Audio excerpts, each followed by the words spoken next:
Alhamdulillah alladzi khalaqal mauta wal hayata liyabluwakum ayyukum ahsanu amala wa huwal azizul ghafur.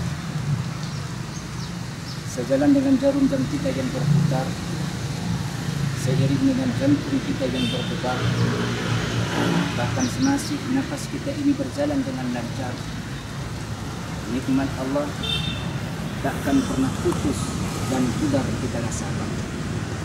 Sebagai langkah pertama, puja dan puji, marilah bersama-sama kita persembahkan kehadiran Allah Subhanahu wa Ta'ala, Allah yang pantas dipuja dan dipuji, karena segala pujian akan kembali kepada Allah Subhanahu wa Ta'ala.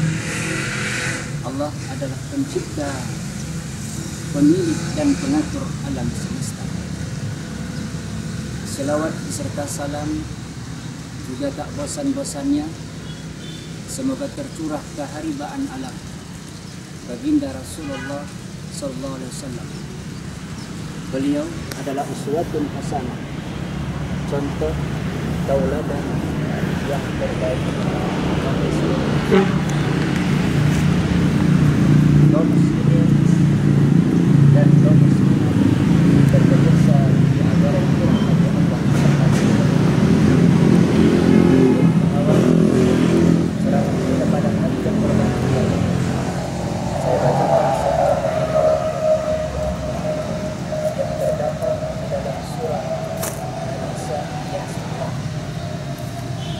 Bismillahirrahmanirrahim. Walyakhshal ladzina law taraku min khalfihim dzurriyyatan dhi'afan khafu 'alaihim falyattaqullaha wal yaqulu qawlan sadida. Dan hendaklah engkau takut kepada Allah seandainya orang-orang meninggalkan di belakang mereka itu generasi-generasi yang kedua, karena mereka khawatir tentang kesejahteraan mereka. Bertakwalah engkau kepada Allah dan ucapkanlah perkataan. Kaum muslimin dan pemirsa di ajaran yang dimuliakan Allah Subhanahu wa Ta'ala, di dalam ayat yang baru saya sampaikan tadi sudah jelas diberitahukan kepada kita, diinformasikan kepada kita, khususnya kita sebagai orang tua, harus merasa takut dan khawatir tentang kesejahteraan anak-anak kita. Sosial, budaya, politik, tetapi adalah akidahnya, imanannya, dan ketakwaannya kepada Allah Subhanahu wa Ta'ala. Kita sebagai orang tua jangan pernah mengatakan kepada anak-anak kita, kepada generasi-generasi kita, kepada putra-putri kita, nak, apakah engkau nanti masih makan ketika aku tidak ada lagi di dunia ini? Tetapi tanamkanlah kepada anak-anak kita, generasi-generasi kita, putra-putri kita, nak, apakah engkau masih menyembah Allah nanti ketika aku tidak ada lagi di dunia ini?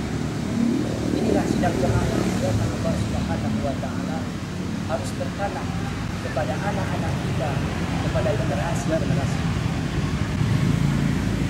Apakah kita mau anak-anak kita, generasi-generasi kita, putra-putri kita yang beriman tanpa ilmu?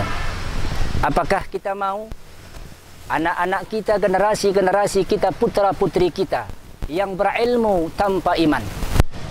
Apakah kita mau anak-anak kita, generasi-generasi kita, putra-putri kita yang sibuk di layar kaca, yang suka bergadang malam, yang suka mabuk-mabukan, yang suka main perempuan? Bukan itu yang kita inginkan dan kita harapkan. Tetapi anak-anak yang kita inginkan dan kita harapkan di masa sekarang dan di masa yang akan datang adalah anak-anak, generasi-generasi putra-putri yang beriman, yang berilmu, yang beramal soleh, berakhlak mulia, serta taat dia kepada Allah dan patuh juga dia kepada kedua orang tua. Inilah generasi-generasi, inilah anak-anak yang kita inginkan di masa sekarang dan di masa yang akan datang. Kaum muslimin dan pemirsa TV Agara yang dimuliakan Allah Subhanahu wa taala. Oleh sebab itu kita sebagai orang tua berkewajiban untuk mendidik anak kita ke jalan yang benar. Sehingga Nabi mengatakan di dalam sebuah hadis, perintahkan anak-anak untuk mengerjakan salat pada usia mereka meranjak 7 tahun. Dan pukullah mereka jika enggan untuk melaksanakan salat pada usia mereka meranjak 10 tahun. Apakah hadis ini sudah kita terapkan kepada keluarga kita, masyarakat kita? Jawabannya ada di dalam hati kita masing-masing. Sidang jemaah yang dimuliakan Allah Subhanahu wa taala. Oleh sebab itu kita sebagai orang tua mempunyai kewajiban dalam mendidik anak kita. Ada 3 kewajiban kita. Kita sebagai orang tua kepada anak-anak kita. Yang pertama, kewajiban kita adalah memberikan nama yang baik. Apa sebab? Karena nama ini suatu saat nanti ketika di akhirat, ketika kita mengambil catatan amalan-amalan kita, maka kita dipanggil Allah satu persatu untuk mengambil amalan catatan amalan-amalan kita. Yang kedua, kewajiban kita sebagai orang tua adalah memberikan ilmu, mentransferkan ilmu apabila dia sudah bisa berfikir. Kalau sekiranya kita sebagai orang tua tidak mampu memberikan ilmu kepada anak-anak kita, maka kita sebagai orang tua berkewajiban menyerahkannya ke pesantren, menyerahkannya ke tempat TPA, pengajian, dan lain-lain sebagainya. Karena salah satu ilmu yang bisa mengantarkan manusia ke surganya Allah adalah ilmu agama.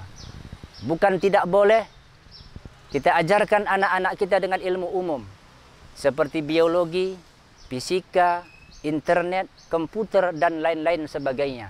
Tetapi janganlah sekali-kali kita lalaikan anak kita daripada ilmu agama ini. Sidang jemaah yang dimuliakan Allah Subhanahu wa taala, sehingga Nabi mengatakan di dalam sebuah hadis tentang pentingnya ilmu ini.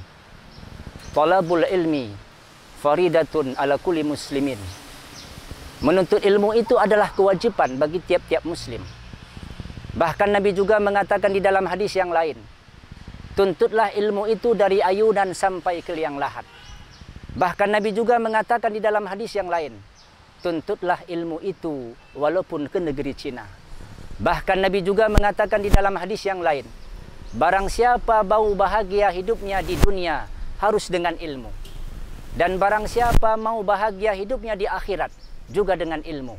Dan barang siapa mau bahagia kedua-duanya, bahagia di kehidupan di dunia dan bahagia kehidupan di akhirat, mestilah ia tuntut ilmunya kedua-duanya.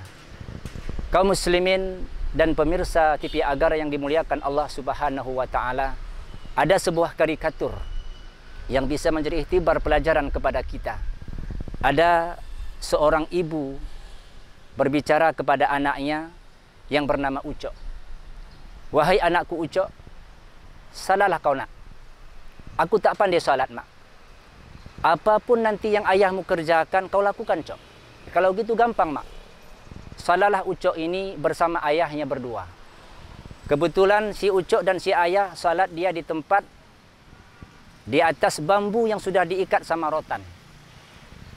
Ketika sujud terakhir, apa yang terjadi? Hidung ayahnya terjepit. Sehingga ayah mengatakan, aduh. Karena Ucok ingatnya pesan maknya dari rumah, apapun yang ayahmu lakukan, maka ucapkanlah Ucok. Dan ketika itu hadirin yang dimuliakan Allah Subhanahu wa taala, ketika ayahnya terjepit hidungnya, aduh kata ayahnya, maka Ucok mengatakan dengan irama, aduh, batal salat atau tidak? Batal. Kenapa batal? Karena tidak tahu tata cara dalam melaksanakan salat. Inilah pentingnya ilmu ini kita ajarkan kepada anak-anak kita, kepada generasi-generasi kita. Kaum muslimin dan pemirsa TV Agara yang dimuliakan Allah Subhanahu wa taala. Sedangkan yang ketiga, yang terakhir, kewajiban kita sebagai orang tua adalah menikahkan anak kita apabila sudah mampu untuk menikah. Kenapa? Supaya jangan terjerumus anak-anak kita ini ke tempat kenistaan dan kemaksiatan. Sebelum saya tutup tausiah pada hari yang berbahagia ini, ada 2 tips saya sampaikan kepada kita. Yang pertama, berbahagialah orang jika ditimpakan nikmat kepadanya, dia bersyukur kepada Allah. Jika dia coba, maka dia bersabar. Jika dia melakukan dosa, dia beristighfar. Jika dia berkuasa, dia berlaku adil. Yang kedua, maafkanlah orang-orang yang selalu menjalimi kita. Sambunglah tali silaturahmi. Orang-orang yang memutuskan tali silaturahmi dengan kita, berilah orang yang tidak pernah memberi kepada kita. Bersabarlah terhadap orang yang berbuat jahat kepada kita. Niscaya kita akan memperoleh rasa bahagia dan aman dalam jiwa kita. Sekian dan terima kasih. Assalamualaikum warahmatullahi wabarakatuh. Allahumma sholli ala